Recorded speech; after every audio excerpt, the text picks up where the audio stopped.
চেহারাটা দেখতে ভালো, পোশাকটাও চমৎকার, অন্তরে তার কালি ভরা, কাজটা বড় কদাকার। এই মানুষের ভিড়ে আজ আসল মানুষ নাই রে নাই, এই মানুষের ভিড়ে আজ আসল মানুষ নাই রে নাই। এখন তো মানুষের শিক্ষা বাড়তেছে, কিন্তু সব অমানুষে হয়ে গেছে, সব গরু ছাগলের চেয়ে খারাপ হয়ে গেছে। এদের ভিতরে আসমানের দরওয়াজা খোলা হয়ে যায়, ফেরেশতারা স্বাগতম জানায়, সালামুন কাওলাম মির রাব্বির রহিম, আল্লাহর তরফ থেকে তোমাদেরকে সালাম। এই বান্দাকে আমরাও চিনি, আসমানবাসীও চিনে। এমন করে দ্বিতীয় আসমানে নেওয়া হয়, তৃতীয় আসমানে নেওয়া হয়, চতুর্থ আসমানে নেওয়া হয়। সব দাঁড়ানো ভাইরা সবাই বসে যান, আসেন এপাশ থেকে সবাই বসেন, সবাই ভাই দাঁড়ায় আছেন যারা ভিতরে বসে যান। আপনার সাউন্ডটা সেটআপ হয় নাই, আপনি সেটআপ করতে পারেন নাই, এখন পারবেন না কিছু। এটা এটা এটা সেটআপ করছেন হলো কনসার্টের সেটআপ, মাহফিলে সেটআপ হয় না। একটা হরনও মাঝখানে দেন না কেন? ওখানে কেন? এখানে থাকতে হবে, সেটআপ হয় নাই। ভাই একটু বসেন না ভিতরে, এই সাইডে বসেন না, সবাই বসে যান ভিতরে। অল্প সময় ইনশাআল্লাহ আপনাদের সামনে দু চারটা কথা বলবো, জবান খুলে আওয়াজ দিয়ে শেষ পর্যন্ত আমার সাথে থাকবেন, পারবেন? দেখি আওয়াজ কতটুকু আছে। আল্লাহু আকবার। সজাগ আছেন তো? আমি দুর্বল, আপনারা যদি আমাকে টেনে হেসড়ে একটু সাহায্য করেন, আমি কিছুক্ষণ কথা বলতে পারবো। আমাদের এই শরীর নিয়ে আর কত চলে, এই জন্য আমি আপনাদেরকে বেশি সাপোর্ট দিতে পারবো না, তবে আপনাদের সাপোর্ট পেলে কিছুক্ষণ কথা বলতে পারবো। আপনারা যদি চুপচাপ বসে থাকেন তাহলে আমি চুপচাপ কথা বলে চলে যাব, আর যদি আপনারা একটু আওয়াজ টাওয়াজ আমার সাথে দেন তাহলে আমি কিছু ওয়াজও দিতে পারবো, ফাঁকে দিয়ে একটা গজল শুনাইতে পারবো। হইল না? ইনশাআল্লাহর আওয়াজ নেই, আমার টেনশন নাই, আপনারা যতটুকু আমারে দিবেন আমি ততটুকু দিব। আপনারা চুপ তো আমি চুপ। আলহামদুলিল্লাহ, আল্লাহ পাক রব্বুল আলামিন এই মজলিসে বসার তৌফিক দিয়েছেন। আমি আপনাদের সামনে একটি কোরআনের আয়াতের অংশ বিশেষ তেলাওয়াত করেছি। এই আয়াতের অনুকূলে দু চারটা কথা হবে ইনশাআল্লাহ। আমি যদি আপনাদেরকে প্রশ্ন করি, বলেন তো এখানে যারা বসা, একটা মানুষ জবাব দিবেন হাত তুলে যে আমি আমার এই জিন্দেগিতে বালেগ হওয়ার পর থেকে এখন পর্যন্ত কে এমন আছেন যে কোনো দিন কোনো গুনাহ করেন নাই? একজন হাত তুলেন তো। আছেন কেউ? চুপচাপ বসে দিছে সব। অত হা বা না তো কেবেন কিছু একটা না। 2 দিনের মাহফিলে এটাও বুঝেন নাই যে বক্তাদের সাথে কথা বলতে হয়। আমরা তো ঢাকার আলোচক, আপনারা হলেন, আপনাদের সাথে আমার দূরত্বটা অনেক। যদি কথা না বলেন তাহলে মনে করবো আপনারা বুঝতেছেন না। কেউ কি আছেন এরকম? এটা হলো জবাব। প্রশ্ন করার সাথে সাথে জবাব দিবেন। দুনিয়ার মানুষ এরকম, সারা বাংলাদেশ না গোটা বিশ্বের বুকে এমন কেউ নাই যে কথা বলবে যে আমি আমার এই জীবনে কোনো গুনাহ করি নাই। অর্থাৎ প্রত্যেকটা মানুষের কম বেশ গুনাহ আছে। যদিও বাংলাদেশে এমন একজন বুজুর্গ আছেন, বুজুর্গ না, এটা শয়তানের ওলি। কিছু আল্লাহওয়ালা থাকে, কিছু শয়তানওয়ালা থাকে। এক শয়তানওয়ালা সে বলছে আমি আল্লাহ পাকের কাছে কখনো মাফ চাই না। কেন চাই না? আমার গুনাহ নাই, এই কারণে চাই না। তার নাম কিন্তু অনেক সুন্দর, আব্দুল লতিফ সিদ্দিকী। নামটা সুন্দর, কিন্তু কাজ আবু জাহেল তো দূরের কথা, শয়তানকেও হার মানায়। শয়তানও পর্যন্ত এদেরকে দেখলে কয় আল্লাহ আমারে কি শয়তান বানাইছো, তো আমার চেয়ে বড় শয়তান। যে লোক বলে আমার জিন্দেগিতে কোনো গুনাহ নাই, ওই লোক থাকতে শয়তান লাগে না, সে শয়তানের চেয়ে বড় শয়তান। প্রত্যেকটা বান্দার কম আর বেশ গুনাহ আছে, থাকবে, করবে। বান্দা গুনাহ করে, আল্লাহ পাক ক্ষমা করে। বান্দা কি করে? আর আল্লাহ পাক কি করেন? ক্ষমা। আমরা যদি না গুনাহ করতাম তা আল্লাহ পাক অন্য কোনো জাতিকে বানাইতেন, আবার তারা তাদের গুনাহ করার জন্য এবং আল্লাহর কাছে মাফ চাওয়ার জন্য। এজন্য গুনাহ করাটা দোষের না। গুনাহের উপরে অটল থাকাটা দোষের। কেউ আছে গুনাহ করে আল্লাহর কাছে মাফ চেয়ে নেয়, বাস আল্লাহ মাফ করে দিবে। আর কেউ আছে গুনাহ করার পরে দত বেটা আমি কি গুনাহ করছি নাকি, এটা কি গুনাহ নাকি? হারাম খায়, হারাম কামায়, হারাম কাজ করে, আবার কয় এটা গুনাহ না। ঘুষের টাকা নেয় পর্যন্ত বলে গুনে নেন সুন্নত, ঘুষের টাকারে বলে গুনে নেওয়া সুন্নত। দেখছেন আপনারা এটা সংবাদে? ঘুষের টাকা খাচ্ছে গুনে নিয়ে সুন্নত, এই কথা বলে। তাহলে বলেন এরা তো নাফরমানের চেয়ে বড় নাফরমান। যে ব্যক্তি গুনাহ করার পরে তার এহসাস নাই, অনুভূতি নাই যে ও গুনাহ করছে, ও শয়তানকে ছাড়িয়ে যায়। শুনেন, এই দুনিয়াতে আল্লাহ পাক রব্বুল আলামিন আমাদেরকে অনেক দয়া করেন বিদায় এখনো পর্যন্ত আল্লাহ পাক আমাদেরকে বাঁচায় রাখছে। দুনিয়াতে মানুষ চাকরি করে, এই চাকরির সময় যদি কেউ 30 দিনের চাকরিতে কেউ যদি 20 দিন কামাই দেয়, বেতন কি থাকে না কাটা হয়? 10 দিন কামাই দিলেও বেতন কাটা হয়। বাপের চাকরি করলেও বাপের নিজেও বেতন কাটে। এটা দুনিয়ার নিজাম। আমরা কার চাকরি করি? আল্লাহ। আল্লাহ বলেন মা খালাকতুল জিন্না ওয়াল ইনসা ইল্লা লিয়াবুদুন। তোমরা আমি আল্লাহর চাকরি করো, আমার ইবাদতের জন্য তোমাদেরকে বানানো হয়েছে। আল্লাহ পাকের ইবাদতের জন্য আল্লাহ পাক আমাদেরকে বানাইছেন। আমরা প্রতিনিয়ত আল্লাহর চাকরি ঠিকমতো আদায় করি না। আল্লাহ পাকের চাকরি যদি ঠিকমতো আদায় করতাম তাহলে প্রত্যেকটা বান্দা বিনা হিসেবে জান্নাতে যেতাম। কিন্তু আল্লাহ পাকের চাকরি না করার পরেও আল্লাহ চাইলে আমাদের নিয়ামতকে বন্ধ করতে পারতেন কিনা বলেন তো? কিন্তু আল্লাহ পাক নিয়ামত বন্ধ করে না, বরঞ্চ বান্দা যত বেশি নাফরমানি করে ওই বান্দাদেরকে আল্লাহ তত বেশি নিয়ামত দান করে। এখন আপনারা হয়তো মনে করবেন তাহলে আমরা এত ইবাদত বন্দেগী করে ফায়দা কি?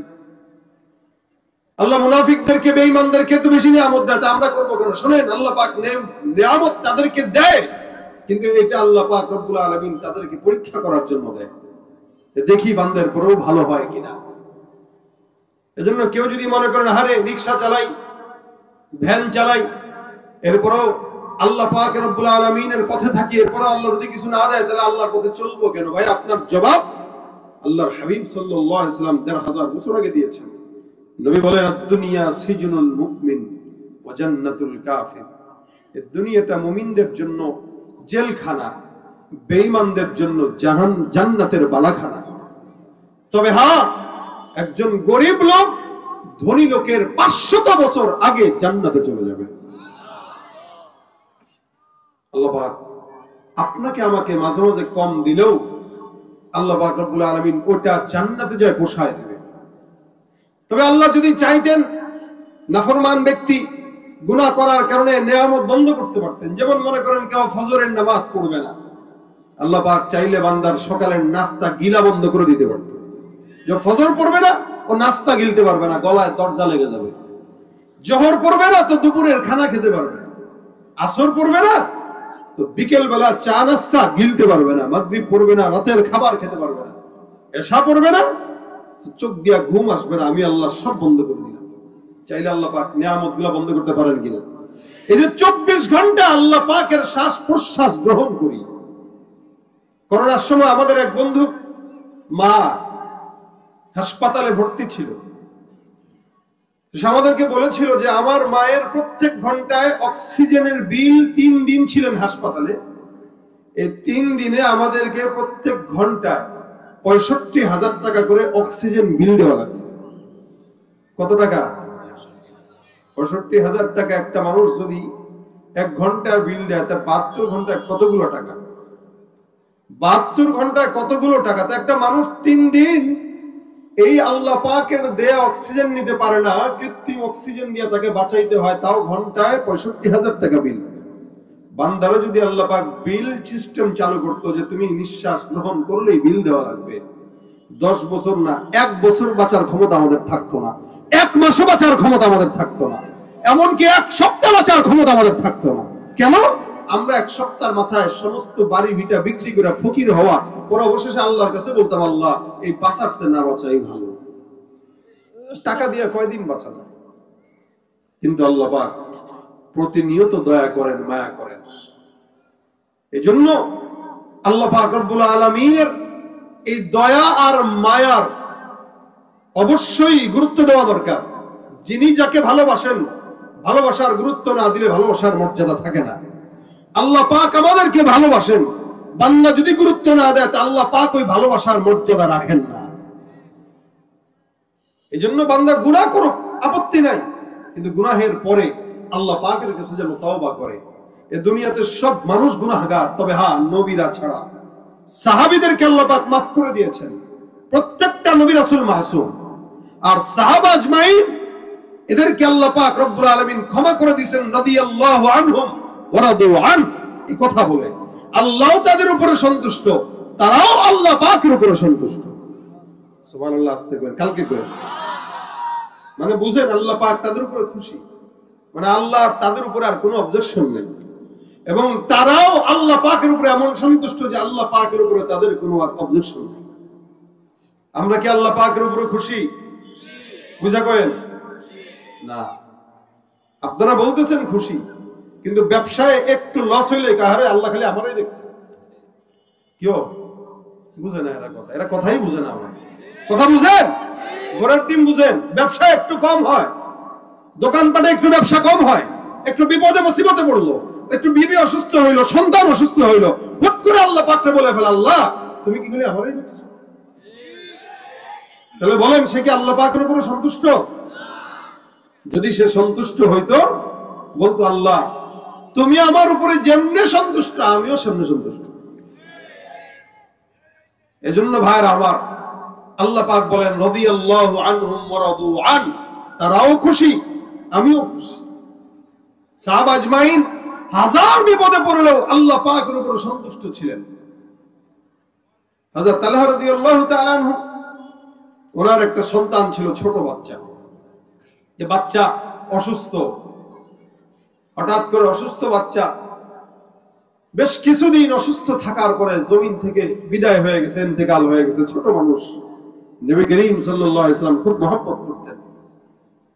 তো যখন বাচ্চা ইন্তেকাল করলো, বিবি স্বামীর কাছে খবর পাঠায় স্বামীকে ঘরে আসার জন্য আদেশ করলো, অনুরোধ করলো যে আসেন, বাসায় আসেন। রাসূলের রওজায়, রাসূলের মজলিসে বসা ছিলেন। খবর আসলো যে বাসার থেকে আপনার বিবি সালাম পৌঁছাইছে। আবু তালহা রাদিয়াল্লাহু তাআলা চলে গেলেন। বাসায় যাওয়ার পর ডাক দেয়া কয়, ব্যাপারটা বুঝলাম না, কেন এত গুরুত্বপূর্ণের সঙ্গে আমাকে ডাকলা, গুরুত্বের সাথে আমাকে বাসায় আসার জন্য নির্দেশ করলা। বাসায় প্রবেশ করার পর সঙ্গে সঙ্গেই খোঁজ নেয় সন্তানটা কেমন আছে। বিবি ডাক দিয়া বলে, আলহামদুলিল্লাহ, সন্তান নিয়ে টেনশন করবেন না, সন্তান এখন আলহামদুলিল্লাহ আল্লাহর রহমতে পরিপূর্ণ শান্ত। যে সন্তানটা জমিন থেকে একটু আগে বিদায় হয়ে গেল, এই সন্তানটার খবরাখবর জিজ্ঞাসা করার পর বাবাকে, একটা পিতার কাছে মা বলতেছে আমার সন্তানটা পরিপূর্ণ শান্ত, আর কোনো শান্তর বিষয় নেই। তার মানে এটা বুঝাইতে চাইলো যে আল্লাহ পাক রব্বুল আলামিন তো তাকে ডেকে নিয়ে গেছেন। আর আল্লাহর কাছে যে ব্যক্তি সাড়া দিয়ে দেয়, ওই ব্যক্তিটা জমিনের মধ্যে সবচাইতে বেশি শান্ত, কারণ ওই লোকটা আল্লাহর কাছে চলে গেল। এর চাইতে শান্ত আর কোনো বান্দা হতে পারে না।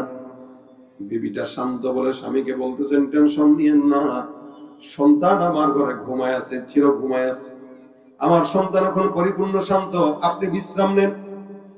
তালহা রাদিয়াল্লাহু তাআলা আনহু ঘরের ভিতরে প্রবেশ করলেন, নিজে সুন্দর করে নাস্তা করে রাত্রিবেলা ঘুমায় গেলেন। হযরত তালহা রাদিয়াল্লাহু তাআলা ওই রাত্রি বিবির সঙ্গে মেলামেশাও করলেন, সহবাসও করলেন। ফজরের নামাজের আগ মুহূর্তে যখন গোসলের জন্য ঢুকলেন, এই সময় গোসল করার পর বিবি ডাক দেয়া বলে, স্বামী আমার, আপনার কাছে একটা প্রশ্ন করব, জবাব দিয়ে দিবেন। স্বামী ডাক দেয়া বলতেছে, কি প্রশ্ন করবা, জবাব দিব বলো। কেউ যদি আপনার কাছে কোনো টাকা আমানত রাখে, এই আমানত যখন যদি কোনো বান্দা চায়, ওই সময় আপনার জন্য কি করণীয় বলেন তো। স্বামী ডাক দিয়া বলে, আমানতের মাল যথা সময় ফেরত দেওয়াটা ইমানদারের আলামত। কেউ যদি আপনার কাছে আমানত রাখার পর আপনার কাছে যদি ওই টাকাটা ফেরত চায়, আপনার কি রাগ আসবে কিনা বলেন তো। বলে, কেন রাগ আসবে? আমানত সে আমার কাছে রাখতে দিল, এটা তার জিনিস, আমার জিনিস না। সে যদি আমার থেকে নিয়ে যায়, আমার রাগের কোনো কষ্টের কোনো কারণ নাই, রাগ করা তো দূরের কথা, আমি আল্লাহর সন্তুষ্টির জন্য তার আমানতটা সুন্দর করে বুঝায় দেবো, এটাই আমার গুণ। বিবি ডাক দেয়া বলে, স্বামী আমার, আল্লাহ পাক রব্বুল আলামিন আপনাকে আমাকে যেই নিয়ামত দিয়েছেন, আমানত দিয়েছেন, এই সন্তান এতদিন পর্যন্ত অসুস্থ ছিল, এই সন্তানকে আল্লাহ পাক নিজে তার আমানত আমাদের থেকে উঠায় নিয়ে গেছে। আল্লাহর আমানত আল্লাহ পাক নিয়ে গেছেন, এই ব্যাপারেও আপনি নিজে আল্লাহর দরবারে সবর অর্জন করেন। স্বামী এবার বেজার হয়ে গেল, বিবিকে ডাক দিয়া বলতেছে, বিবি আমার, ব্যাপারটা বুঝলাম না, গত রাতে তোমাকে জিজ্ঞাসা করলাম সন্তান কেমন আছে, তুমি আমাকে বলো নাই, তুমি বললা আমার সন্তান পরিপূর্ণ শান্ত। আরে তুমি তখন তো আমার কাছে মৃত্যুর সংবাদের কথা বলো নাই, একটা মৃত লাশকে তুমি সামনে নিয়ে শান্ত কোন সাহসে বললা? বিবি ডাক দিয়া বলে, আমার সন্তান আল্লাহর জান্নাতের মেহমান হয়ে গেছে। জান্নাতের মেহমান যেই বাচ্চাটা হয়, ওই বাচ্চা অশান্ত থাকতে পারে না, ওই বাচ্চাটাই জমিনের মধ্যে সবচাইতে বেশি শান্ত। গত রাতে আমি আপনাকে বলি নাই, হুট করে আপনি বাসায় আসবেন, সন্তানের মৃত্যুর সংবাদ শুনবেন, আর আপনি পেরেশান হয়ে যাবেন, আপনার ঘুম হবে না, খাবার দাবার হবে না, সারাদিন আপনার কষ্ট যাবে, যার কারণে আপনার কাছে আমার সন্তানের মৃত্যুর সংবাদ শোনাই নাই। আপনি আমাকে মাফ করবেন। তালহা রাদিয়াল্লাহু তাআলা আনহুর মেজাজ গরম হয়ে গেছে, আল্লাহর বান্দা রাসূলের কাছে চলে যায়, ডাক দেয়া কয়, রাসূলুল্লাহ, আমার বিবি আমার সঙ্গে এই ব্যবহারগুলো করেছে, সন্তানকে মৃত অবস্থায় ঘরের মধ্যে রেখে আমার বিবি আমাকে ডাক দেয়া কয় আমার সন্তান নাকি শান্ত। সকালবেলা ফজরের নামাজের সময় যখন উঠলাম, ইয়া রাসূলুল্লাহ, রাত্রিবেলা খাবারও খাইলাম, বিবিকে ভোগ করলাম, গোসলের সময় আমার বিবি ডাক দেয়া কয়, স্বামী, আল্লাহ পাক রব্বুল আলামিন তার দেয়া নিয়ামত ছিনিয়ে নিয়ে গেছেন। আল্লাহর নবী, আমার বিবির নামে আমি আপনার কাছে বিচার দিতে আসলাম। পয়গম্বর, আপনি বলেন বিবির সঙ্গে আমার কেমন মুআমালা করা দরকার? নবী আমার ডাক দেয়া বলেন, এ সাহাবী, তোমার বিবি ওই কাজটাই করেছে যেই কাজটা একটা নেককার বিবির করার দরকার। তোমার বিবি যেই কাজটা করলে এটাই নেককার বিবির কাজ। তোমার বিবি তোমাকে যদি এই মুহূর্তে বলতো, পেরেশান হয়ে যাইতা, কান্নাকাটি করতা, লাশটা কাফন দাফন দেওয়ানোর জন্য একদম পাগলের মতো হয়ে যাইতা, তোমার সঙ্গে আল্লাহ পাক রব্বুল আলামিন এর চেয়ে ভালো কিছু জিনিস দেওয়ার জন্য আল্লাহ পাক তোমার পরীক্ষার সবর নিলেন, সবরের পরীক্ষা নিলেন। টেনশনের কারণ নাই। আজকে রাত্রিতে তোমার সঙ্গে তোমার বিবির যে মুআমালা হলো আর মেলামেশা হলো, এই মেলামেশার বরকতে যেই সম্পদ আল্লাহ পাক নিয়ে গেছেন, ওই সম্পদের তুলনায় 1000 কোটি বেশি দামি সন্তান আল্লাহ তোমাদেরকে দান করে দিবে। সাহাবী আর কোনো কথা নাই, বলে আলহামদুলিল্লাহ, আমার মাওলা আমার উপরে যেমনে খুশি, আমি আমার আল্লাহর উপরে তেমনি খুশি। আল্লাহ পাক আমার উপরে যেভাবে সন্তুষ্ট, আমি আমার মাওলার উপরে সেভাবে সন্তুষ্ট। এই জন্য আল্লাহ পাক রব্বুল আলামিন বলেন, রাদিয়াল্লাহু আনহুম ওয়া রাদু আন, তারাও আল্লাহর উপরে সন্তুষ্ট, আমার মাওলা তাদের উপরে সন্তুষ্ট। যারা সাহাবা আজমাইনদেরকে দেখতে পারে না, যারা সাহাবা আজমাইনদেরকে কথা বলে কটূক্তি করে, এদের ঈমানের মধ্যে এই ঝামেলা আছে, ঠিক কিনা? আমার আল্লাহ পাক রব্বুল আলামিন সাহাবীদেরকে maaf করে দেওয়ার ঘোষণা করলেন। নবী বললেন, খায়রু উম্মতি করনি সুম্মাল্লাযীনা ইয়ালুনহুম সুম্মাল্লাযীনা ইয়ালুনহুম, সবচেয়ে উত্তম জামানা আমি নবীর জামানা, এরপরের জামানা সাহাবা আজমাইনদের জামানা, এরপরে তাবেঈদের জামানাকে আল্লাহ পাক রব্বুল আলামিন উত্তম করেছেন। নবী বলেন, যারা আমাকে দেখলো অথবা আমাকে দেখেছে, আমার সাহাবীদেরকে দেখলো, আমার আল্লাহ ওই সমস্ত বান্দাদেরকে maaf করে জান্নাত দিয়ে দিবে। এই দুনিয়ার ভিতরে তারাই উত্তম। এরপরে যত বান্দা আসছে, তবে তাবেঈদের থেকে এখন পর্যন্ত জমিনের ভিতরে যত বান্দা আসছে, সবগুলো বান্দার গুনাহ কম বেশি আছে। এ মুসলমান, তবে আল্লাহ পাক রব্বুল আলামিনের কথা অনুযায়ী আমরা যেটা বুঝি, আমার আল্লাহ পাক ডাক দেয়া কয়, এই জামানা যত অতীতে মানুষ তত আল্লাহর জান্নাতের নিকটে, জামানা যত সামনে আগাবে মানুষ তত আল্লাহর জাহান্নামের দিকে আগাবে। এই জামানা বলেন তো, আজ থেকে 50 বছর আগের জামানা এখনের জামানা কি এক? ফিতনা এখন বাড়ছে না কমছে? এক সময় 50 বছর আগে আমার বাবারা যেই কল্পনা যেটা করো নাই, যে ফিতনার কল্পনা করো নাই, ওই ফিতনা এখন আমাদের 5 বছরের সন্তানরা পকেটে নিয়ে ঘুরে। এ মুসলমান নবীর উম্মত, এত ফিতনা জমিনের মধ্যে বাড়ছে। আজ থেকে 100 বছর আগে যেই সন্তানটা জন্মগ্রহণ করলো, আজকের সন্তান থেকে 100 বছর হলো আল্লাহর নবীর নিকটে। আমার আল্লাহ ডাক দিয়া বলেন, ওয়াস-সাবিকুনাস সাবিকুন উলাইকাল মুকাররাবুন ফি জান্নাতিন নাঈম সুল্লাতুম মিনাল আউওয়ালিন ওয়া কলিলুম মিনাল আখিরিন। আল্লাহ পাক রব্বুল আলামিন বলেন, জামানা যত অতীতে মানুষ তত আল্লাহর জান্নাতের নিকটে, জামানা যত আল্লাহর নবীর নিকটে মানুষ তত জান্নাতের নিকটে, জামানা যত নবীর থেকে পিছনে মানুষ তত জাহান্নামের নিকটে। এ মুসলমান, আজ থেকে 100 বছর 200 বছর 300 বছর আগে যেই আল্লাহওয়ালারা জন্মগ্রহণ করলো, আমাদের চেয়ে অনেক বেশি আগে তারা আল্লাহর জান্নাতে ঢুকে যাবে। যদিও আমাদের সমাজের কিছু মানুষেরা আল্লাহওয়ালা বুজুর্গদেরকে গালিগালাজ করে, এরা নাকি ইসলাম বুঝে না। মনে রাখবেন, আপনার আমার কথা অনুযায়ী তারা যদি ইসলাম কম বুঝলেও আল্লাহর জান্নাত বুঝে তারা দুনিয়ার জমিন থেকে বিদায় হয়েছে। আর আপনি আমি ইসলাম বেশি বুঝার পর দিন যত যায় জাহান্নামের দিকে আগায়। এখন তো মানুষের শিক্ষা বাড়তেছে, কিন্তু সব অমানুষে হয়ে গেছে, সব গরু ছাগলের চেয়ে খারাপ হয়ে গেছে। এদের ভিতরে মনুষ্যত্ব না। আগে মানুষের শিক্ষা কম থাকলেও মনুষ্যত্ব ছিল, ঠিক কিনা? আগে মানুষের শিক্ষা ছিল কম, মনুষ্যত্ব ছিল বেশি। আর এখন শিক্ষা অনেক বেশি, কিন্তু এক একটা গরু ছাগল হায়াওয়ান জানোয়ারের চাইতেও খারাপ। চেহারাটা দেখতে ভালো, পোশাকটাও চমৎকার, অন্তরে তার কালি ভরা, কাজটা বড় কদাকার। চেহারাটা দেখতে ভালো, পোশাকটাও চমৎকার, অন্তরে তার কালি ভরা, কাজটা বড় কদাকার। এই মানুষের ভিড়ে আজ আসল মানুষ নাই রে নাই, এই মানুষের ভিড়ে আজ আসল মানুষ নাই রে নাই। মানুষ দেখতে চলো এবার জাদু ঘরে যাই সবাই। সাধের দুনিয়ায় মানুষ পাওয়া বড় দায়, মানুষ দেখতে চলো এবার জাদু ঘরে যাই সবাই। রাস্তা ঘাটে যায় না চলা এই মানুষের ভিড়ে, ওই ভিড়ের মাঝেও আবার কেহ অন্যের পকেট মারে। রাস্তা ঘাটে যায় না চলা এই মানুষের ভিড়ে, ওই ভিড়ের মাঝেও আবার কেহ অন্যের পকেট মারে। তাকেও যদি মানুষ বলো আমার বলার কিছুই নাই, তাকেও যদি মানুষ বলো আমার বলার কিছুই নাই। মানুষ দেখতে চলো এবার জাদু ঘরে যাই সবাই।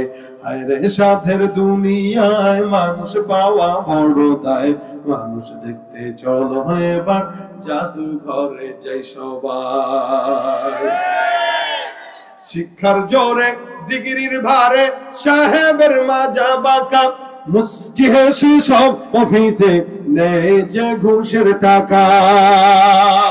শিক্ষার জোরে ডিগ্রির ভারে সাহেবের মাজা বাঁকা, মুস্কি হেসে সব অফিসে নেয় যে ঘুষের টাকা।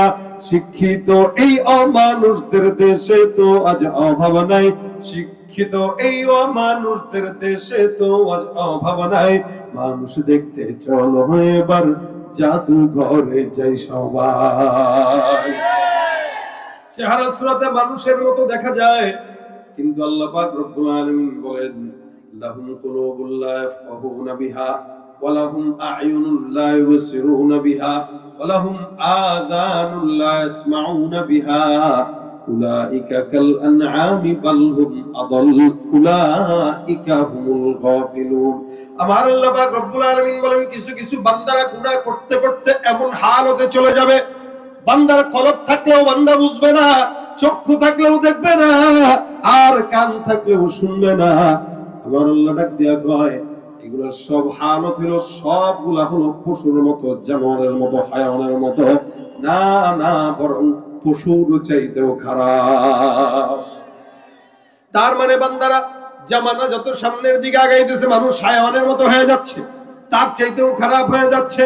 আল্লাহ পাক রব্বুল আলামিনের দুনিয়ায় একটু বলি মিলায় দেখেন, আজ থেকে 50 বছর আগে, 40 বছর আগে, 30 বছর আগে আপনাদের এলাকায় মা বোনেরা হাঁটতো কি হাঁটতো না? এক সময় এরকম দেখা গেছে, কোন পরপুরুষ যখন আসতো, একটা মা বোন রাস্তা দিয়া বের হইছে, বয়স 50 বছর হোক, 20 বছর হোক, 60 বছর হোক, 70 বছর হোক, কোন পরপুরুষকে রাস্তায় দেখার সাথে সাথে আল্লাহর বান্দিরা ঘুমটাটা এই পর্যন্ত টেনে দিয়ে কোন গাছের আড়ালে যায় লুকায় যেত যেন পরপুরুষ না দেখে। এক সময় এরকম ছিল, কোন পরপুরুষ যেন না দেখে কোন বিল্ডিং এর আড়ালে লুকাইতো, কোন মাদ্রাসার আড়ালে লুকাইতো, গাছের আড়ালে লুকাইতো। ওই পরপুরুষ যেন না দেখে মা বোনরা তাদের কাপড় চোপড় পর্যন্ত কোন বিল্ডিং এর ছাদে অথবা উঠানের মধ্যে কোনোদিন নাড়তো না। কাপড় চোপড় যদি পরপুরুষ দেখে পর্দার বরখেলাপ হয়ে যাবে। আমাদের মা বোনদেরকে আমরা এমন হালতে পর্দা করতে দেখছি। আর বর্তমান সময় মা বোনদের হালত কিছু তো ভালো আলহামদুলিল্লাহ আছে, কিন্তু অধিকাংশই পর্দার কথা বললেই তাদের মাথা ব্যথা শুরু হয়ে যায়। এ ভাইরা আমার, এক সময় আমরা দেখতাম আমাদের মা খালাদেরকে সকালবেলা ফজরের নামাজের পর কোরআন তেলাওয়াত না করে ঘরের কোনো কাজে হাত দিত না। প্রত্যেকদিন সকালবেলা সূরা ইয়াসিন, মাগরিবের পর ওয়াকিয়া, ইশার নামাজের পর সূরা মুলকের তিলাওয়াত, এরপরে তারা ঘুমের মধ্যে যেত। প্রতিদিন 2-3 বার তেলাওয়াত করত, তেলাওয়াত ছাড়া কোনোদিন অতিবাহিত করত না। বর্তমান সময়ে ঘরের মধ্যে আল্লাহর কোরআন দেখা যায়, কিন্তু একটা ঘরের মধ্যেও কোরআনের তেলাওয়াত নাই। আমি আমার বাবাকেও দেখেছি, এখনো পর্যন্ত দেখি সকালবেলা প্রতিদিন মা বাবা তেলাওয়াত করত। আমরা যখন ছোট ছিলাম মা বাবার কোরআন তেলাওয়াতের আওয়াজে আমাদের ঘুম ভাঙতো। সকালবেলা যখন ঘুম থেকে জাগতাম মায়ের কণ্ঠের ওজিফার আওয়াজে ঘুম ভাঙতো, বাবার তেলাওয়াতের আওয়াজে আমাদের ঘুম ভাঙতো। আমাদের সময় মা বাবার কণ্ঠের কোরআন তেলাওয়াতের আওয়াজে ঘুম ভাঙতো। আর বর্তমান সময়ের বাচ্চাদের ঘুম ভাঙে মা বাবার মোবাইল, ফেসবুক, ইউটিউবের আওয়াজে। জামানা ভালো হচ্ছে না খারাপ হচ্ছে? যত দিন যাবে তত মানুষ খারাপ হয়ে যাবে, কিয়ামতের দিকে আগাবে। এই কারণে আল্লাহ পাক বলেন, অতীতে যারা চলে গেছে এরাই কল্যাণময়, এরাই আল্লাহর নিকটবর্তী, জান্নাতের নিকটবর্তী। জামানা যত সামনে আগাবে মানুষ তত গুনাহের দিকে আগাবে। এরপরও কিছু বান্দা থাকবে যারা আল্লাহর কাছে চাবে। এ মুসলমান, 1000 কোটি গুনাহ হলেও আল্লাহ পাক রব্বুল আলামিন আমাদেরকে ক্ষমা করবে কি করবে না? আল্লাহ পাক বলেন, ওয়া আনিস্তাগফিরু রাব্বাকুম সুম্মা তুবু ইলাইহি। এ বান্দারা, তোমরা গুনাহ যদি হয়ে যায় কাজ করবা দুইটা। 1 নাম্বার ইস্তিগফার করবা, 2 নাম্বার আল্লাহর দরবারে তাওবা করবা।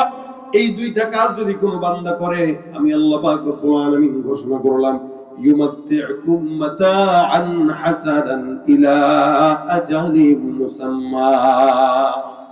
আমি আল্লাহ পাক রব্বুল আলামিন বললাম, কেউ যদি ইস্তিগফার আর তাওবা করে, ওই বান্দার জন্য আমি আল্লাহ এমন নিয়ামত দান করব, যে নিয়ামতটা বান্দার মরণ পর্যন্ত যত নিয়ামত দরকার সব নিয়ামত আমি আল্লাহ বান্দার জন্য দান করে দেব। সুবহানাল্লাহ। ভাইরা আমার, দেখেন আল্লাহ পাক বলতেছেন, বান্দা 1 নম্বরে ইস্তিগফার করবা। কতটুকু মহব্বত, কতটুকু ভালোবাসেন আল্লাহ পাক রব্বুল আলামিন আপনাকে আমাকে। নবী করিম সাল্লাল্লাহু আলাইহি ওয়াসাল্লাম ডাক দেয়া কয়, বান্দা, বনি ইসরাইলের জামানার লোক এমন একজন বান্দা, যে বান্দা একটা নয়, দুইটা নয়, হাদিস শরীফে পয়গম্বর ঘটনা সাহাবা আজমাইনদেরকে বর্ণনা করে শোনায়। এই আল্লাহর বান্দাটা 99টা খুন জমিনের মধ্যে সংগঠিত করেছে। যে ব্যক্তিটা 99টা খুন করে, ওই ব্যক্তিটা ভালো নাকি বড় সন্ত্রাস? এত বড় একজন সন্ত্রাস 99টা খুন করার পর আল্লাহর নবী সাল্লাল্লাহু আলাইহি ওয়াসাল্লাম বলেন, বান্দার দিলের ভিতরে আসছে, আল্লাহ এত অন্যায় করলাম, মালিক তুমি ক্ষমা করে দাও। আল্লাহর কাছে ক্ষমা চাওয়ার জন্য বান্দার দিলটা চায়। হাঁটতে হাঁটতে হাঁটতে হাঁটতে একজন আবেদের সঙ্গে দেখা। ওই বেচারা আবেদের কাছে যা ডাক দেয়া বলে, হুজুর, আমার 99টা খুনের গুনাহ আমার মাথায় আছে, আমি আল্লাহর কাছে ক্ষমা চাই, পানা চাই, বলেন তো আমার মাওলা কি বললে আল্লাহ আমারে ক্ষমা করবে? আবেদারা আলেম এক না। এই যে এখানে মাদ্রাসা আছে, মাদ্রাসা থেকে আলেম তৈরি হয়। আলেমের দ্বীনের ইলম আছে, যার কারণে ইবাদত কম করলেও বুঝে শুনে করে, আর আবেদের ইলম না থাকার কারণে ইবাদত বুঝে করতে পারে না। শয়তানের ধোঁকায় পড়ে আলেমদেরকেও পর্যন্ত হত্যা করার মতো জঘন্য কাজে লিপ্ত হয়। এজন্য ফাদলুল আলিমি আলাল আবিদি কাফাদলি আলা আদনাকুম, নবী করিম সাল্লাল্লাহু আলাইহি ওয়াসাল্লাম বলে, এ মুসলমান, আলিমের দাম আল্লাহর কাছে এত, একটা আলিম 1000 আবেদের সমান। আল্লাহ নবী সাল্লাল্লাহু আলাইহি ওয়াসাল্লাম আলিমের মর্যাদা দিয়েছেন। একজন তালিবুল ইলমের পায়ের নিচ দিয়ে আল্লাহ পাক রব্বুল আলামিন রহমতের ফেরেশতাদের নূরের পাখনা বিছিয়ে দেয়। সুবহানাল্লাহ।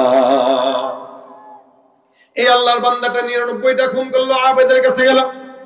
আবেদ ডাক দিয়া বলতেছে, 99টা খুন করছো, আমি আমার কাছে আসছো ক্ষমা পাওয়ার জন্য। আর বেটা প্রতিদিন রোজা রাখি, রাত্রেবেলা তাহাজ্জুদের নামাজ আদায় করি, এমন কোন নেকি নেই যে নেকিটা করি নেই। এত নেকি করার পর, আল্লাহকে ডাকার পর, এরপর নিজে নিজেরে বুঝাইতে পারি না, মনে হয় আল্লাহ মনে হয় ক্ষমা করবে না, এত গুনাহ করছি। আমি সারাদিন রোজা রাখি, আমি রাতের বেলা তাহাজ্জুদ পড়ি, 24 ঘন্টা জবানের ভিতরে জিকির উঠাই, এত ইবাদত করার পরেও আমি জান্নাত পাবো কিনা এটার কোনো গ্যারান্টি নাই। তুমি বেটা 99টা খুন করার পর তুমি আমার কাছে আসছো, আল্লাহ তোমার ক্ষমা করবে, এত সহজ বেটা, ভাগ এখান থেকে। আমার আল্লাহ বসে নাই তোরে ক্ষমা করার জন্য, তার মানে আল্লাহ পাক রব্বুল আলামিন ক্ষমা করবে না বলে না, এত সহজ না। সন্ত্রাসীদের মেজাজ গরম হয়ে গেল, ডাক দেয়া বলতেছে, ও ভাই, আমার আল্লাহ যদি আমাদের ক্ষমা নাই করে তাহলে ভালো হওয়া দরকার কি? ভাবছিলাম আর কোনো অন্যায় করবো না, খুন করবো না, তুমি বলতেছো আল্লাহ পাক রব্বুল আলামিন আমাকে মাফ করবে না, তাহলে আগের মতোই হয়ে যায়। এতদিন ভাবছিলাম আর করব না, এখন আবার নতুন করে তোমারে দিয়ে শুরু করব। পকেটের ভিতরে ছুরি ছিল, ওই লোকের পেটের ভিতরে ছুরি ঢুকাই দিয়ে হত্যা করে ফেললো। মাফ চাইতে এসে আবার একটা খুনের গুনাহ তার কপালের মধ্যে জমা হয়ে গেল, তার বোঝায় জমা হয়ে গেল। আগে ছিল 99টা, এখন হয়েছে কয়টা? এই আল্লাহর বান্দাটা এবার আবার হাঁটতে হাঁটতে রওনা হয়ে গেল। যেতে যেতে একজন আলেমের সঙ্গে দিদার সাক্ষাৎ, ডাক দিয়ে বলে, হুজুর, আমার জিন্দগিতে 100টা খুনের গুনাহ আছে, আল্লাহর কাছে আমি যদি মাফ চাই, আমার মাওলা পাক রব্বুল আলামিন ক্ষমা করবে কিনা একটু বলেন। আলেম ডাক দিয়া বলতেছে, হ্যাঁ, যেই বান্দা আল্লাহর দরবারে ক্ষমা চায়, তোমার গুনাহ 100টাও যদি হয়, আমার মাওলার যেখান থেকে তোমার গুনাহ শেষ, আমার আল্লাহ পাক রব্বুল আলামিন সেখান থেকেই বান্দাকে ক্ষমা করা শুরু করে দেয়। হাদিস শরীফে পয়গম্বর সাল্লাল্লাহু আলাইহি ওয়াসাল্লাম বলেন, আবু হুরায়রা থেকে বর্ণিত, তিনি বলেন, নবী করিম সাল্লাল্লাহু আলাইহি ওয়াসাল্লাম বলেছেন, প্রেম, মহব্বত, ভালোবাসা, রহমত আমার আল্লাহ পাক রব্বুল আলামিন যখন বানায়, এটাকে আল্লাহ পাক রব্বুল আলামিন 100 ভাগে ভাগ করেন। 100 ভাগের 1 ভাগ মহব্বত গোটা জমিনের মধ্যে আল্লাহ পাক ছড়ায় দেয়। 1 ভাগের কিঞ্চিত মহব্বত আল্লাহ পাক মানুষের মধ্যে দেয়। এই মহব্বতটা নিয়ে মা সন্তানের প্রতি এত ভালোবাসা, এত প্রেম, আর সন্তান ও মা বাবার প্রতি এত ভালোবাসা, এত প্রেম। 1 ভাগের মহব্বত আল্লাহ পাক জিন্নাতকে দিলেন, মাখলুকাতকে দিলেন, গোটা দুনিয়াকে দিলেন। 100 ভাগের 1 ভাগ মহব্বত গোটা দুনিয়া ছড়ায় দেয়। নবী করিম সাল্লাল্লাহু আলাইহি ওয়াসাল্লাম বলেন, বাকি থাকলো 99 ভাগ মহব্বত। আমার আল্লাহ নবী ডাক দিয়া কয়, বাকি 99 ভাগ মহব্বত কেবলমাত্র আল্লাহ পাক রব্বুল আলামিন বান্দাকে ক্ষমা করার জন্য আল্লাহ তার নিজের মধ্যে রেখে দিয়েছে। এত মহব্বত, এত প্রেম, এত ভালোবাসা আল্লাহ পাক নিজের মধ্যে রাখলেন। এ মুসলমান, শুধুমাত্র আপনাকে আমাকে ক্ষমা করার জন্য। আল্লাহর বান্দাটা 100টা খুন করলো, আলেম ডাক দেয়া কয়, যাও অমুক এলাকায় কিছু আল্লাহ ওয়ালা বান্দা আছে, তাদের সোহবতে সময় লাগাবা, আল্লাহ পাক রব্বুল আলামিন তোমাকে ক্ষমা করে দিবেন।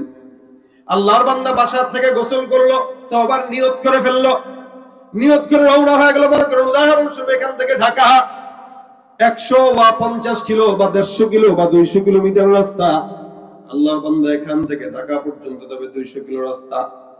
বান্দা তওবার নিয়ত করে বের হয়ে গেল। যেতে যেতে যেতে যেতে মাত্র ফকিরহাট পর্যন্ত গেল। মনে করেন 200 কিলোমিটার রাস্তার মধ্যে 50 কিলোমিটার রাস্তা গেল। আমার আল্লাহ ডাক দেয়া কয়, আজরাইল, যেই বান্দাটা তওবার নিয়তে বের হয়েছে, বান্দার হায়াত তো এখানেই শেষ, এই বান্দার জানটা কবজ করে আমি আল্লাহর দরবারে নিয়ে আসো। আল্লাহ পাক রব্বুল আলামিনের বান্দা হায়াত শেষ হয়ে গেল, চাবিকাঠি শেষ, ফেরেশতা আজরাইল এসে জানটা কবজ করে নিয়ে যায়। আমার আল্লাহ পাক রব্বুল আলামিনের এই বান্দার রূহটা জান্নাতে যাবে নাকি জাহান্নামে যাবে, কোথায় যাবে? কারণ বান্দা তো গুনাহগার, তওবার নিয়ত করলো, তওবা করতে পারে নাই। নবী করিম সাল্লাল্লাহু আলাইহি ওয়াসাল্লাম বলেন, কোন নেককার বান্দা যখন ইন্তেকাল করে, আমার আল্লাহ পাক ওই বান্দার আত্মাটাকে, নেককার বান্দার আত্মাটাকে জান্নাতের রুমাল দিয়ে সুন্দর করে ঘ্রাণ লাগায় পেঁচায়া আল্লাহর ফেরেশতারা প্রথম আসমানে নিয়ে যায়। প্রথম আসমানে যখন নেয়, আসমানের দরওয়াজা খোলা হয়ে যায়, ফেরেশতারা স্বাগতম জানায়, সালামুন কাওলাম মির রাব্বির রহিম, আল্লাহর তরফ থেকে তোমাদেরকে সালাম। এই বান্দাকে আমরাও চিনি, আসমানবাসীও চিনে। এমন করে দ্বিতীয় আসমানে নেওয়া হয়, তৃতীয় আসমানে নেওয়া হয়, চতুর্থ আসমানে নেওয়া হয়, সপ্তম আসমান পর্যন্ত যায়। বান্দার জন্য আসমানের দরজাগুলো আমার আল্লাহর সঙ্গে সঙ্গে টাস টাস করে খুলে দেয়।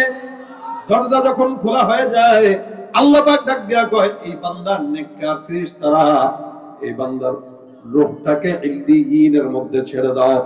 আল্লাহর আদেশে আল্লাহর ফেরেশতারা ডাক দিয়া কয়, নাম কানামাতিল আরস, এ বান্দা বাসর রাতে স্বামী স্ত্রী মেলামেশা করার পর শান্তিতে যেমনে ঘুম দেয়, তুমিও আল্লাহর জান্নাতে কবরে এমন ভাবে ঘুম দাও, তোমার কবরের সঙ্গে আল্লাহ জান্নাতের সঙ্গে একটা যোগাযোগ করে রেখে দিলাম। আমার আল্লাহ বান্দার কবরের সঙ্গে জান্নাতের সঙ্গে সম্পর্ক লাগায় দেয়। বান্দা ঘুমায়, আরামে ঘুমায়, আরামে ঘুমায়।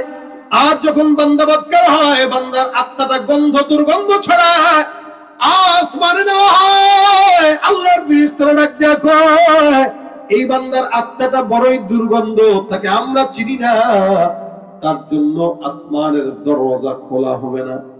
তখন ওই বান্দার আত্মাটাকে সিজ্জিনে দেওয়া হয়। বান্দার জন্য আল্লাহ পাক রব্বুল আলামিন জাহান্নামের কিছু আযাব বান্দার কবরের সঙ্গে সম্পর্ক লাগায় দেয়। এ মুসলমান, বান্দার নিয়তের বরকতে অনেক সময় আল্লাহ পাক বান্দারে ক্ষমা করে দেয়। রাসূল করিম সাল্লাল্লাহু আলাইহি ওয়াসাল্লাম বলেন, ওই আল্লাহর বান্দাটা ইন্তেকাল করার পর ফেরেশতারা একদল কয় এই বান্দাটা আল্লাহর জান্নাতে যাবে, আরেক দল কয় জাহান্নাম। জান্নাত কেন? বান্দাটা আল্লাহর দরবারে তওবার নিয়ত করলো। রাসূল বলেন, কোন বান্দা তওবার নিয়ত করলো, নেক কাজের নিয়ত করলো, মান হাম্মা বিহাসানা, কেউ যদি একটা নেক কাজের নিয়ত করে কিন্তু করতে পারে নাই, নবী ডাক দিয়া কয়, নেক কাজের নিয়তের বরকতে আমার আল্লাহ ওই বান্দাকে পরিপূর্ণ আমলনামায়ে সওয়াব লিখে দেয়। নবী ডাক দিয়া কয়, কেউ নেক কাজের নিয়ত করলো, মনে করেন কালকে নিয়ত করছেন কোনো গুনাহ করবেন না, নিয়ত করছেন ফজরের নামাজ পড়বেন, নিয়ত করছেন আগামীকাল একজনকে কিছু দান করবেন, নিয়ত করছেন মাদ্রাসায় 100 জায়গা দান করবেন, নিয়ত করছেন কিন্তু সামর্থ্য কুলায় নাই। নিয়ত করার সাথে সাথে আল্লাহ পাক আমলনামায় সওয়াব লিখে দেয়। কাতাবাল্লাহু লাহু হাসানাতান কামিলা। বান্দারা নিয়ত করছিল মাফ চাবে, হায়াত শেষ হয়ে গেছে, আল্লাহর ফেরেশতারা, জান্নাতের ফেরেশতারা বলে এই বান্দাটা আল্লাহর জান্নাত পাবে। এই কারণে বান্দা নিয়ত করছে কিন্তু তওবা করতে পারে নাই। যদিও পারে নাই, কেন? এই বান্দার দোষ না, হায়াত শেষ হয়ে গেছে, এখানে বান্দার কোনো হাত নেই, এটা আমার আল্লাহর ইখতিয়ার। আর জাহান্নামের ফেরেশতারা বলে না না, বান্দা জাহান্নামে যাবে কারণ তওবা করতে পারে নাই। আমার আল্লাহ তৃতীয় পক্ষ ফেরেশতা পাঠায়, কয় যাও এই বান্দার একটা সমাধান দিয়ে আসো। ফেরেশতা তৃতীয় পক্ষ এসে বলে, ফেরেশতার দল, এই বান্দার রাস্তাটা মাপা হয়ে যাক, বাসার থেকে তওবার রাস্তা পর্যন্ত যদি বেশি যায় তাহলে বান্দা আল্লাহর জান্নাতে যাবে, আর যদি বাসার থেকে তওবার রাস্তা পর্যন্ত যদি কম যায় তাহলে বান্দা জাহান্নামে যাবে। বলেন তো 150 কিলোমিটার রাস্তার মধ্যে 50 কিলোমিটার রাস্তা গেছে, বেশি না কম গেছে? মাত্র অল্প কিলোমিটার রাস্তা গেল, এখনো বহুত বাকি। আল্লাহর ফেরেশতারা রাস্তা মাপা শুরু করে দেয়। আমার আল্লাহ ডাক দেয়া কয়, জমিন, আমি আল্লাহ পাক রব্বুল আলামিন আদেশ দিলাম, আমার বান্দার রাস্তাটা কম, এটা আমি জানি আর বান্দা জানে, কিন্তু আমি আল্লাহ পাক রব্বুল আলামিন ঘোষণা করলাম, আমার বান্দার জান্নাত পর্যন্ত যেই রাস্তাটা কম, এই রাস্তা আমি আল্লাহ আদেশ দিলাম, জমিন তুমি আমি আল্লাহর আদেশে রাস্তাটা তুমি জান্নাত পর্যন্ত দীর্ঘ লম্বা হয়ে যাও। আল্লাহ পাকের আদেশে বান্দার রাস্তাটা, জমিনটা জান্নাত পর্যন্ত লম্বা হয়ে গেল। ফেরেশতারা রাস্তা মাপে মাপে মাপে মাপে মাপতে মাপতে মাপতে মাপতে তাকায় দেখে আল্লাহর বান্দার রাস্তাটা সোজাসুজি আল্লাহর জান্নাত পর্যন্ত চলে গেছে। আমার মাওলা কয়, বান্দার রাস্তা যেখানে গেল ওই বান্দাকে সোজা বিনা হিসাবে সেদিকে আল্লাহর জান্নাত দিয়া দাও। তুমি পারো করতে মোচন অভাব দুঃখী লোকের, তুমি পরম মুক্তিদাতা মালিকে জগতের, তুমি পারো করতে মোচন অভাব দুঃখী লোকের, তুমি পরম মুক্তিদাতা মালিকে জগতের, তোমার কাছে চাই যে পানা আমরা প্রতিদিন, তোমার দয়ায় পূর্ণ আমার সারা নিশিদিন। আল্লাহ তুমি দয়ার সাগর, আল্লাহ তুমি দয়ার সাগর, রহমানুর রহিম, তোমার দয়ায় পূর্ণ আমার সারা নিশিদিন। দয়া করছেন কে? 100টা খুন করার পরে আল্লাহ পাক বান্দারে মাফ করে দিয়েছে শুধু নিয়তের বরকতে। তাও কোন নবীর উম্মত বলে? বনি ইসরাইল। সেখানে নবী বলেন তোমরা আখিরি নবীর উম্মত, সমস্ত নবীর উম্মতদের আগে তোমরা জান্নাতে যাবে। সুবহানাল্লাহ। সমস্ত নবীর উম্মতরা সিরিয়ালে দাঁড়ায় থাকবে আর আখিরি নবীর উম্মতরা সোজা হাসতে হাসতে জান্নাতে চলে যাবে। আল্লাহ পাক দায়িত্ব নিছেন। নবী ইন্তেকালের আগ মুহূর্তে আল্লাহর কাছে বলছেন, আল্লাহ আমি তো চলে যাব, তো উম্মতের কি হবে? আল্লাহ পাক ডাক দিয়া বলেন, লা আতরুকু উম্মাতাকা ফারদা, আপনার উম্মতকে আমি একা ছাড়বো না, আপনার উম্মতকে জান্নাত পর্যন্ত নেওয়ার দায়িত্ব আমি আল্লাহ আমার নিজের দায়িত্বে নিয়ে নিলাম। আল্লাহ পাক দায়িত্ব নিছেন, দায়িত্ব বান্দাকে জান্নাত পর্যন্ত ঢুকানোর দায়িত্ব নিছেন। তার মানে নবীর সাথে জান্নাতে মিলিয়েই তারপরে আল্লাহ পাক আমাদেরকে ছাড়বেন, এর আগে ছাড়বেন। সুতরাং ভাই শর্ত হলো দুইটা, 1 নম্বরে ইস্তেগফার, 2 নম্বরে কি? তওবা। 1 নম্বরে কি? 2 নম্বরে কি? ইস্তেগফার আর তওবা এক না। ইস্তেগফার হলো আল্লাহর কাছে তাৎক্ষণিক যে গুনাহ করে ওই গুনাহ থেকে মাফ চাওয়া, আস্তাগফিরুল্লাহ, আল্লাহ আমারে মাফ করে দাও। আর তওবা হলো এই গুনাহ আমি আর জিন্দেগিতে করব না, আল্লাহর কাছে এই মর্মে অঙ্গীকারবদ্ধ হওয়া। এই দুইটা কাজ বান্দা করবে তো আল্লাহ পাক বলেন বান্দার দুনিয়াতে যত কল্যাণ দরকার সব কল্যাণ আমি আল্লাহ দান করে দেব। কল্যাণ আমাদের দরকার আছে নি? সবারই তো আছে, কি বলেন ঠিক না? আমারও যেমন আছে আপনাদেরও আছে। কল্যাণ দরকার নাই এরকম কোনো মানুষ নেই। তবে মুশকিল হইল আমরা কল্যাণ ভিন্ন রাস্তায় তালাশ করি, লাইন মতো তালাশ করি না। যে লাইনে দুর্নীতি ওই লাইনে কল্যাণ তালাশ করি, যে লাইনে ঘুষ ওই লাইনে কল্যাণ তালাশ করি, সুদের টাকা দিয়া কল্যাণ তালাশ করি। এই পথে জিন্দেগিতে কল্যাণ থাকতে পারে? এই জন্য নেকের পথে কল্যাণ তালাশ করা। বিয়ে হয় নাই, টেনশন নাই, ইস্তেগফার করেন, আল্লাহ পাক নেককার বিবি দান করবেন। সন্তান নাই, টেনশনের কোনো কারণ নাই, ইস্তেগফারের আমল করেন, আল্লাহ পাক রব্বুল আলামিন সন্তানের ফয়সালা করে দিবেন। সম্পদে বরকত হয় না, ইস্তেগফারের আমল করেন, আমার আল্লাহ আপনাকে সম্পদের বরকত দান করে দিবেন। মুসিবতে পড়ে আছেন, টেনশন কাজ করতেছে, আল্লাহর নবী ডাক দিয়া কয় মান লাজিমাল ইস্তিগফার, যে বান্দা জবানের মধ্যে ইস্তিগফার উঠায় নেয়, রাসূল বলেন আল্লাহ পাক রব্বুল আলামিন ওই বান্দা যত অকল্যাণ আছে, যত পেরেশানি আছে সব কিছুকে আল্লাহ পাক রব্বুল আলামিন দূর করে দেয়।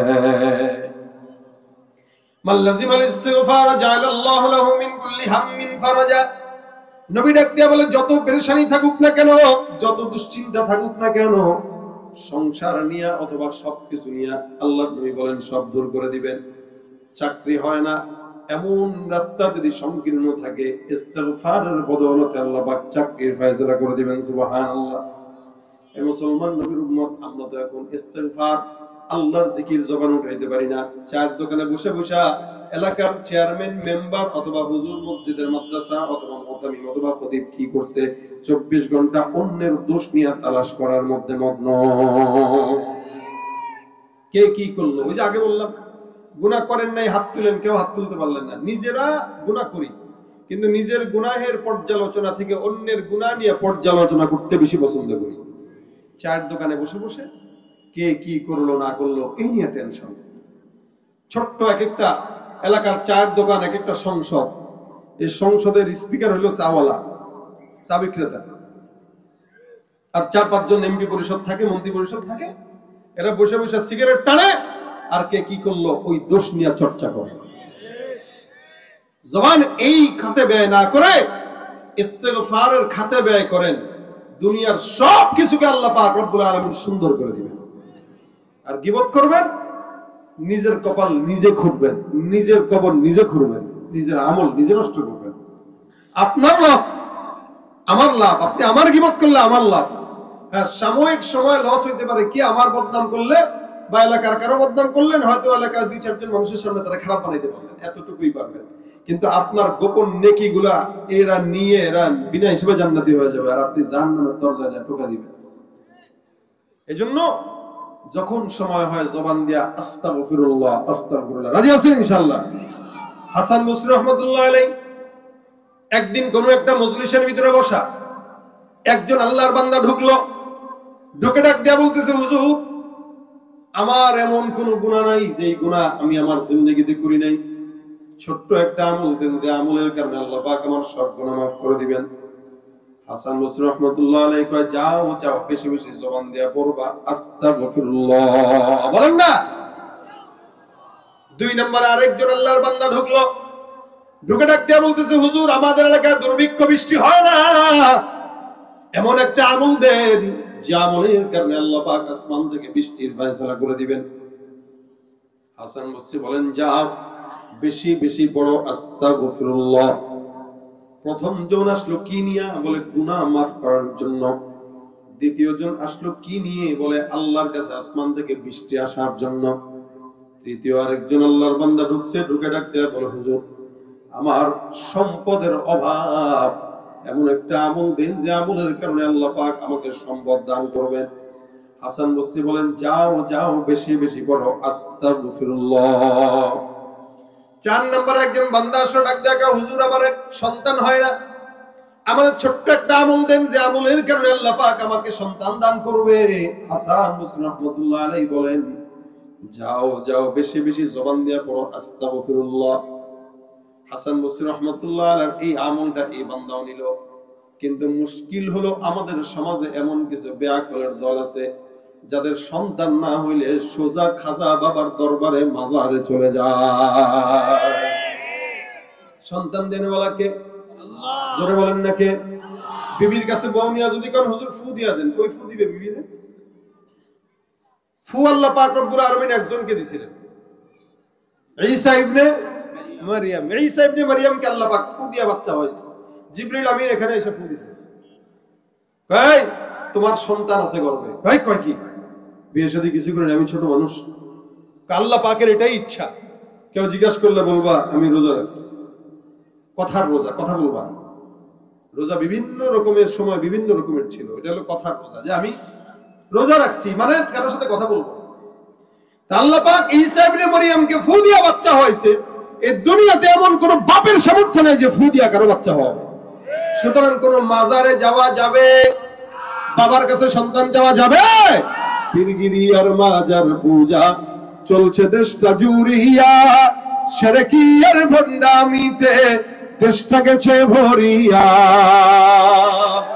পীরগিরি আর মাজার পূজা চলছে দেশটা জুড়িয়া, শিরকি আর ভণ্ডামিতে দেশটা গেছে ভরিয়া। গাজার কলকি টান মারিয়া, গাজার কলকি টান মারিয়া দেখায় খাজার শান। ওরা শিক্ষিত শয়তান, ওরা শিক্ষিত শয়তান, ওরা শিক্ষিত শয়তান, ওরা শিক্ষিত শয়তান। সম্পদ কে দিবেন? সন্তান কে দিবেন? চারজন বান্দা আসছে, একজন কয় গুনার জন্য, একজন কয় বৃষ্টির জন্য, একজন কয় সম্পদের জন্য, একজন কয় সন্তানের জন্য। আরেকজন এসে বলে, হুজুর এলাকার ভিতরে ফসল ফলাই কিন্তু খেতে ফসলে বরকত নাই, এমন একটা আমল দেন যে আমলের কারণে আল্লাহ পাক ফসলের মধ্যে বরকত দান করবেন। হাসান বসরি বলেন, যাও তুমিও পড়বা আস্তাগফিরুল্লাহ। 6 নম্বরে আরেকজন আসছে, হুজুর আমাদের নদী নালা খাল বিল পুকুর সব শুকায় গেছে, পানি নাই, এমন একটা আমল দেন যে আমলের কারণে আল্লাহ পাক পানি দান করবেন। হাসান বসরি বলেন, যাও বেশি বেশি পড়ো আস্তাগফিরুল্লাহ। হে মুসলমান, আল্লাহর নবী আল্লাহ পাক রব্বুল আলামিন এই বান্দাকে সুন্দর করে আমল দিয়ে দিবেন। হাসান বসরিকে এক বান্দা কয়, হুজুর যতগুলা মানুষ আসলো সব মানুষটা আমল দিলেন, একটা এটা কই পাইলেন? হাসান বসরি বলেন, শুনো, আমার আল্লাহ পাক রব্বুল আলামিন পবিত্র কোরআনের মাধ্যমে গোটা দুনিয়ার বান্দাকে এই আমলটা দান করেছে। আল্লাহ পাক ডাক দিয়ে বলেন, ফাকুল তুস্তাগফিরু রাব্বাকুম ইন্নাহু কানা গফফারা ইউরসিলিস সামাআ আলাইকুম মিদরারা ويمددكم بأموال وبنين ويجعل لكم جنات ويجعل لكم أنهارا। এক নম্বর আল্লাহ পাক বলেন, কেউ যদি ইস্তিগফার করে ওই বান্দার যত গুনাহ আছে সমস্ত গুনাহ আল্লাহ পাক মাফ করে দিবেন। 2 নম্বর, কেউ যদি ইস্তিগফার করে আল্লাহ পাক বান্দাকে আসমান থেকে উপকারী বৃষ্টি দান করবেন। 3 নম্বর, সম্পদ যদি না থাকে আল্লাহ পাক রব্বুল আলামিন সম্পদের ব্যবস্থা করে দিবেন। ওয়াবানিন, সন্তান যদি না হয় আল্লাহ পাক বান্দাকে সন্তানের ব্যবস্থাও করে দিবেন। ওয়াজআল লাকুম জান্নাতিন ওয়াজআল লাকুম আনহারা, এমন জায়গা থেকে আল্লাহ পাক রব্বুল আলামিন বান্দাকে ফসলে বরকত দিবেন, চতুর্দিকে তাকালে দেখলেই মনে হবে যেন জান্নাতি পরিবেশ হয়ে আছে, এবং নদী নালাগুলো সবগুলো আল্লাহ পাক পানির মাধ্যমে ভরপুর করে দিবেন। এই যে আমলগুলো দিবেন কে? আল্লাহ। এগুলোতে আমাদের সবার তো দরকার, সম্পদও দরকার, সন্তানও দরকার, রিজিকও দরকার, বৃষ্টিও দরকার, গুনাহ মাফও দরকার, কল্যাণ দরকার নাই এরকম কোনো মানুষ নেই। প্রত্যেকটা মানুষের কল্যাণ দরকার, প্রত্যেকটা মানুষের কল্যাণ দরকার। এই কল্যাণের জন্য সবচেয়ে বড় আমল হলো ইস্তিগফার। কি? ইস্তিগফার। নিয়ত করেন, যত কল্যাণ আমাদের দরকার, যদি সম্পদ দরকার হয়, সন্তান দরকার হয়, নেক দরকার হয়, বিপদ মুক্ত হায়াত দরকার হয়, আমল কয়টা? একটা। কি? আস্তাগফিরুল্লাহ। বলেন না? পড়বেন তো ইনশাআল্লাহ। ইস্তিগফারের আমল করবেন তো আল্লাহ পাক সম্পদ, সন্তান সবকিছুতে বরকত দান করবেন। আল্লাহ পাক আমাদেরকে আমল করার তৌফিক দান করুন, বলেন আমিন। মাদ্রাসা এটা আপনাদের এলাকা, এখান থেকেই আল্লাহ ওয়ালা বের হয়, বুজুর্গরা বের হবে, ইমানদাররা বের হবে, হাফেজ কোরআন বের হবে, বের হয়ে গোটা বাংলাদেশের দ্বীনের খেদমত করবে। এই মাদ্রাসার জায়গা দরকার, এই জায়গা আপনারা 10 জন মিলে দিলেই হয়ে যাবে। আলহামদুলিল্লাহ, জায়গা কিনা হয়েছে, 8.5 লক্ষ টাকা ঋণ আছে। এখন আপনাদের যদি কারো দিলে একটু দয়া হয়, যে এই প্রতিষ্ঠান 500 টাকা একটা শেয়ার আর 700 টাকা 1 স্কয়ার ফিট। সুবহানাল্লাহ, কত সহজ বিষয়। একজন চাইলে তো 50টা শেয়ারও নিতে পারে, 25,000 টাকা। তাহলে একদম আসান তরিকা, 500 টাকা শেয়ার, 700 টাকা স্কয়ার ফিট। রাসূল সাল্লাল্লাহু আলাইহি ওয়াসাল্লামের এই দ্বীনি মার্কাজে আপনার একটা সম্পৃক্ততা থাকলে, এই উসিলায় কিয়ামত পর্যন্ত এই মাদ্রাসা যদি টিকে থাকে, আপনি কিয়ামত পর্যন্ত সওয়াব পেতে থাকবেন। কিয়ামত পর্যন্ত কবরে চলে যাবেন, আপনার নাতি পুতি কবরে চলে যাবে, আপনি সওয়াব পাবেন। আমি দেখতে চাই কোন আল্লাহর বান্দা আছেন, একটা শেয়ার নেবেন, 500 টাকার একটা শেয়ার এই মাদ্রাসায়, যে আমার নামটা আজীবন এই মাদ্রাসার জায়গার ভিতরে থাকবে। যখন আপনি পাশ দিয়ে যাবেন, সন্তানকে বলবেন যে সন্তান, এই যে জায়গাটা দেখতেছো, এই জায়গায় তোমার আব্বার 500 টাকার একটা শেয়ার আছে, তুমিও পারলে দিও, আমি দিছি তুমিও দিও। ইনশাআল্লাহ এই মাদ্রাসা যতদিন থাকবে আপনাদের আমলনামায় সওয়াব পৌঁছতে থাকবে ইনশাআল্লাহ। কে আছেন এই মাদ্রাসার জায়গার জন্য 500 টাকা? মাশাআল্লাহ, কি নাম বাবা? এক মাওলানা সাহেব 500 টাকা নগদ দিয়েছেন, আল্লাহ কবুল করুন। আপনি দিয়েছেন? ও, সিরাজুল ইসলাম। আর কে আছেন কাকা, আপনার নাম কি?